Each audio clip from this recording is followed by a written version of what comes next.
हम उनको फूल बिछाएंगे कि आओ और ये जो मकान में दरार आ गई है, हमारे मठ में आ गई है, उसको जोड़ दो। नहीं समझे? हम फूल बिछा करके उनको ले आएंगे और फिर झुक करके पलकों पर बिछा करके उनको वापस करेंगे। दिखाओ ना चमत्कार। हम लोग तो सारे देश की जनता चमत्कार चाहती है कि कोई चमत्कार हो जाए। कहाँ हो रहा है चमत्कार? एक नारियल जो पहले से हम लाए हैं उसमें से हम चुनरी निकाल दें, ये कौन सा? अच्छा मान लो चुनरी नहीं, उससे सोना निकल जाए गोला, उससे जनता का क्या भला होगा? तो जो चमत्कार हो रहे हैं वो जनता की भलाई में अगर उनका कोई विनियोग हो तो हम उनके जय जयकार करेंगे, नमस्कार करेंगे, और नहीं तो ये चमत्कार जो है छलावा है, इससे ज्यादा कुछ नहीं। ये तो सब लोग भ्रम छोड़ दो। इस भावना से कभी ना कि बाबा के दर्शन कर ले जा रहे हमारा काम हो जाएगा। अगर उन कामों के होने के लिए बाबागिरी होती तो हम ही वो काम करते, हम तुम्हें काय को देते। जैसे लोग नहीं भाग्य रेखा के लिए बैठे कि अब भाग्य बता, पहले उसी से पूछो तुम्हारा भाग्य क्या है, तुमने देखा है पला भाग्य? चौराहे पे बैठे हो ऐसे कागज लगाया कि तुम्हारा भाग्य होता और भाग्य रेखा की जानकारी होती हो, भाग्य सुधारने वाले होते तो तुम खुद अरबपति होते, काय को बैठे हो? धन 1-1 रुपया, 5-5 रुपया, 10 रुपया। संत समागम, भगवत चिंतन, भगवत नाम जब असलियत में पहुंचने के लिए है, जहां ऐसा हो कि जाओ कृपा ही तुम्हारा काम बन जाएगा। हाँ, तुक्का लग जाए तुम्हारे पुण्य का, तुम्हारे पुण्य का, बाहर से कुछ नहीं पक्का। तुम्हारा पुण्य फलित हो गया, बोले बाबा के पास गए, काम बन गया। हम इन बातों पे विश्वास नहीं करते, हमारे पास इन बातों पे मत आना। हमारी बात सुनो और नियम पूर्वक उसको मानो, आप आगे बढ़ जाओगे। कोई चमत्कार, ये सब भ्रम है।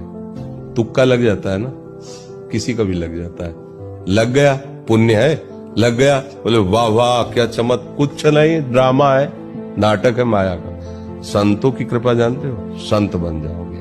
संतों की कृपा का फल ही होता है। संतों का चमत्कार, स्थान का चमत्कार, ये सब नहीं होता, ये तुक्का है, पुण्य का तुक्का लग गया। इससे आप जो साधना क्षेत्र में सिद्धियां प्राप्त कर सकते हैं, लेकिन इसको चमत्कार दिखाना नहीं चाहिए।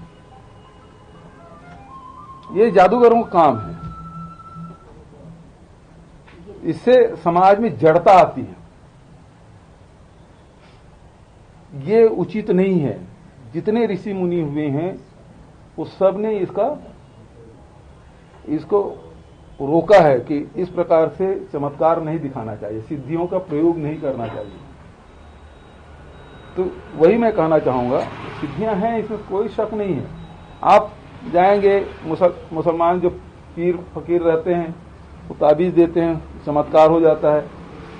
ईसाइयों में वो क्या बोलते हैं, वो चंगाई सभा, उसमें भी वही चमत्कार है, उसमें भी चमत्कार है, ये भी चमत्कार है।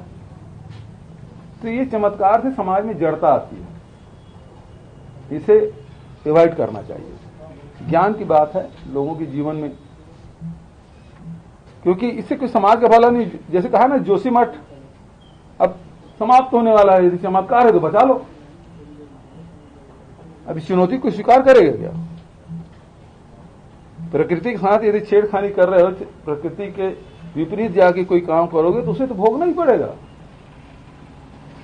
समाज में ये बताना चाहिए कि हमको नियम का पालन करना चाहिए, सच्चरित्र होना चाहिए, सत्य के मार्ग में चलना चाहिए। यदि ये हमारे संत महात्मा लगातार बोलते आ रहे हैं, तभी तो हमारा कितनी जातियां हैं, कितने धर्म हैं, वो इस धरती पे आए और वो मिट गए। लेकिन भारत है, हमारा देश है, और ये आज हमारी संस्कृति हजारों साल पुरानी है, कभी समाप्त नहीं हुई। इतने युद्ध हुए, इतने आक्रमण हुए, महाभारत भी हो गया, आक्रमण भी हुए, लेकिन हमारी भारतीय संस्कृति जस के तस है, जहां की तहां है, कोई खत्म नहीं कर पाया। तो जो लोग धर्म बचाने की ठेका लेते हैं ना, वो धोखे में।